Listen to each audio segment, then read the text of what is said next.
We're joined by Joe Macaron. He's the policy analyst at the Arab Center, Washington, D.C. Joe, good to have you with us. So first of all, many blaming Saudi Arabia for Hariri's resignation. If they are involved, what are they trying to achieve here?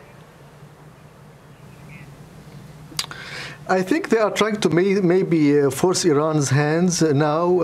It might be a distraction from the political turmoil inside Saudi Arabia. And they also, there is a little bit of retreat for them in Syria. So maybe they are trying to basically restore some balance in Lebanese politics. But again, the rhetoric, the Saudi rhetoric, is not matched by the actual policy of Saudi Arabia in Lebanon and in the Middle East in general. So well, when you say restore balance, rhetoric, then. Yeah, when you say restore balance, I mean, Saudi is accusing Hezbollah aggression as being a declaration of war. Hezbollah, of course, backed by Iran. How could this play out? Do you see the situation escalating? No, I don't see it escalating because Iran first doesn't want the confrontation. I think the U.S. eventually will try to put a break, and they're already trying. The State Department said yesterday that we continue to support the Lebanese government and the Lebanese armed forces. Lebanon is crucial for the U.S. because of the central bank, because of historically they supported those institutions, so they don't want to see things falling apart, Lebanon slipping further to Iran or to Russia.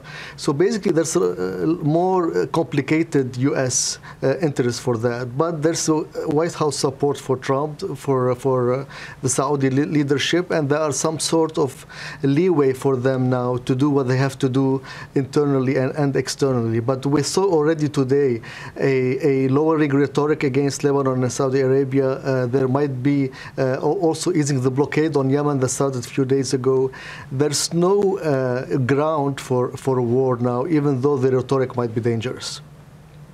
Okay, internally, the parliamentary speaker, Navi Berri, says the unity government will go on as normal. Do you think that will be the case, or are we going to see more political instability in Lebanon? I mean, it's not the first nor the last crisis in Lebanon. This is going on since 2005. It passed through the 2006 war. It passed through the Arab Spring. So it's part of coexisting between Iran and Saudi Arabia. They had a détente since 2014 when ISIS came. So they agreed on security coordination. And then they agreed on Lebanese president last October. Now there's a feeling that Hezbollah maybe is trying to take Lebanon closer to the Iranian regime and to the Syrian regime by trying to have some normalization. And Saudi Arabia is weakening in Syria.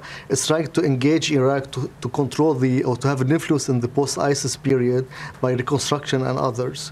So I think they are trying to restore some balance in that sense, that maybe in return they can have more compromises in Syria, have a seat on the table in the new Syria opposition or Syria political path conference in Russia. So there's a lot of things going on, but I think at the core of it, there's an attempt to have an external threat to justify what's happening at home. This is the core of the issue, in my opinion. And but Lebanon, I think they will survive. They can't have. Nobody can win in Lebanon. The system is much more complicated for Saudis or Iranians to have control over it. Joe, thank you very much indeed for that. Joe Macaron in Washington there.